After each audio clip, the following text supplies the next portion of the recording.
সাম্প্রতিক বন্যায় খাগড়াছড়িতে তলিয়ে গেছে 1031 হেক্টর জমির ফসল, যেমনটি আগে সংবাদে বলছিলাম। এই বিষয়ে খাগড়াছড়ি থেকে আরো জানাতে আমাদের সাথে যুক্ত হয়েছেন সহকর্মী সমীর মল্লিক। সমীর, কৃষি সম্প্রসারণ অধিদপ্তরের মতে বন্যায় কৃষিতে আর্থিক ক্ষতি 11,20,00,000 টাকা। এই ক্ষতি কাটিয়ে উঠতে কৃষি বিভাগ কি ধরনের সহায়তা করছে? বন্যায় যে খাতটা ক্ষতি হয়েছে এটা কৃষিখাত, এবং আমরা দেখেছি এখানে আমন আউশ যে বীজতলাগুলো রয়েছে সেগুলো যেমন নষ্ট হয়েছে, পাশাপাশি এখানকার যে গ্রীষ্মকালীন সবজি সেখানে কিন্তু একটা বড় ধরনের ক্ষয়ক্ষতি হয়েছে।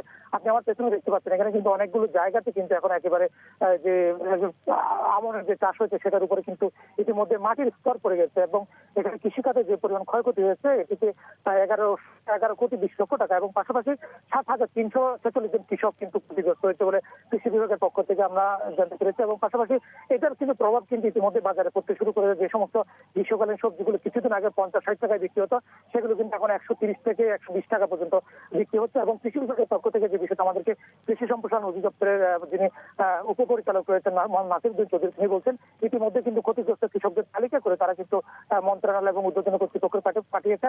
এবং এর মধ্যে খাগড়াছড়িতে যে সমস্ত মন্ত্রীরা দুজন মন্ত্রী সফর করেছেন কিছুক্ষণ আগে, এখানে খাগড়াছড়ি যারা পরবর্তী বিষয়ক মন্ত্রণালয়ের মন্ত্রী তিনিও কিন্তু এসেছেন, এবং তারা যতজনই এসেছে সরকারের পক্ষ থেকে তারা কিন্তু বলেছেন যে সমস্ত ক্ষয়ক্ষতিগুলো হয়েছে বন্যায়, বিশেষ করে কৃষির ক্ষয়ক্ষতি, সেগুলো সরকার মন্ত্রণালয়ের মাধ্যমে খুব দ্রুত সময়ের মধ্যে সেগুলো যাতে কৃষকদেরকে আর্থিক প্রণোদনা, পাশাপাশি সার এবং বীজ দেওয়া হয় সেই বিষয়ে সরকারের পক্ষ থেকে উদ্যোগ নেওয়া হবে। এবং কৃষকদের পক্ষ থেকে যে বিষয়টা তারা দাবি করে হচ্ছে, তারা একেবারে অনেক কৃষকের যে একেবারে নিঃস্ব হয়ে গেছে, যেখানে আমরা 333 হেক্টর জমির ফসল একেবারে শতভাগ নষ্ট হয়েছে, সেক্ষেত্রে পক্ষ থেকে সর্বোচ্চ সহযোগিতা চেয়েছে।